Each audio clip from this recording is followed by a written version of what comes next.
Bonjour à tous et bienvenue pour notre nouveau Flash Info. Le Flash Info. On débute tout de suite avec les collégiens allemands. Oui, notre collège recevra le lundi 11 mars prochain, jour de la rentrée, la visite de 18 élèves allemands accompagnés de leurs professeurs de français.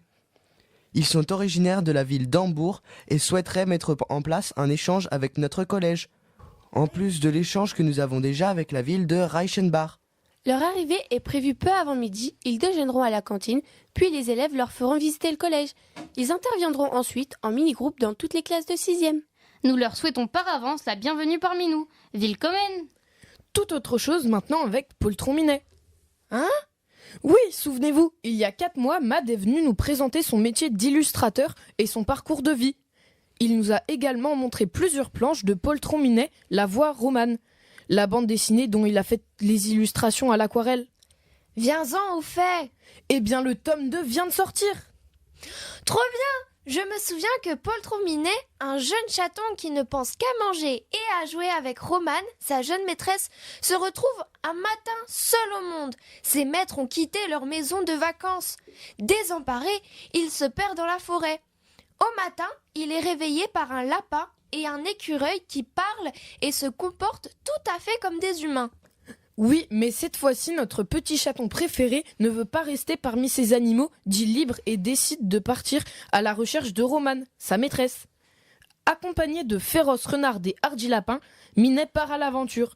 Mais Minet et Lapin sont capturés par des chasseurs qui, vu qu'ils sont habillés comme des humains, décident de les livrer à Horus Biotech, un laboratoire friand de ce genre de spécimens. Ne spoil pas, laissons nos éditeurs retrouver le livre très bientôt au CDI. T'es sûr? Parce que j'avais vraiment des infos croustillantes sur l'histoire. Non, tais-toi. Je veux le découvrir par moi-même. J'ai prévu de le lire pendant les vacances. Ok, comme tu veux. En tout cas, moi, pendant les vacances, je ne compte pas m'enfermer avec un livre. Ah bon? Et qu'est-ce que tu vas faire? Direction les foires de mars. Quoi? Ça commence déjà? Mais on n'est pas au mois de mars. Et non, ça s'appelle les foires de mars, mais ça commence ce soir, le 23 février cette année, et elles seront là jusqu'au 17 mars. Oui, mais c'est quand même bizarre comme nom si ça commence au février. Peu importe comment ça s'appelle. L'important, c'est qu'il y aura plus de 170 attractions et stands de jeux. Frissonnant dans le train fantôme, as du volant à bord d'une auto-tamponneuse ou perdu dans le palais des glaces, chacun pourra se divertir à sa manière.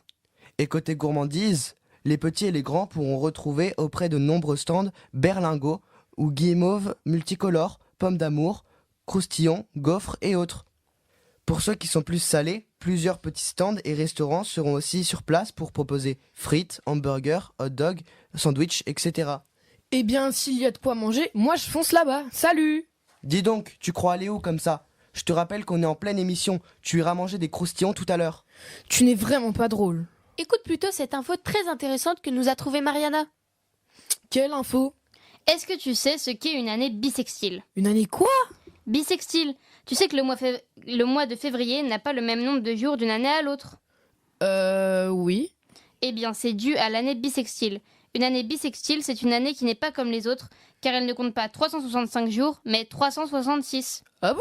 Comment c'est possible? Eh bien, en fait, une année ne compte pas exactement 365 jours, mais plutôt 365,242 jours, soit presque 365 jours et 6 heures. Donc tous les 4 ans, nous assemblons ces 6 petites heures en trop de chaque année pour former une nouvelle journée qui est rajoutée le 29 février. Ah bah alors là, j'avoue que j'ai appris un truc. Tu vois que tu as bien fait de rester? Oui. On enchaîne avec la journée de la femme.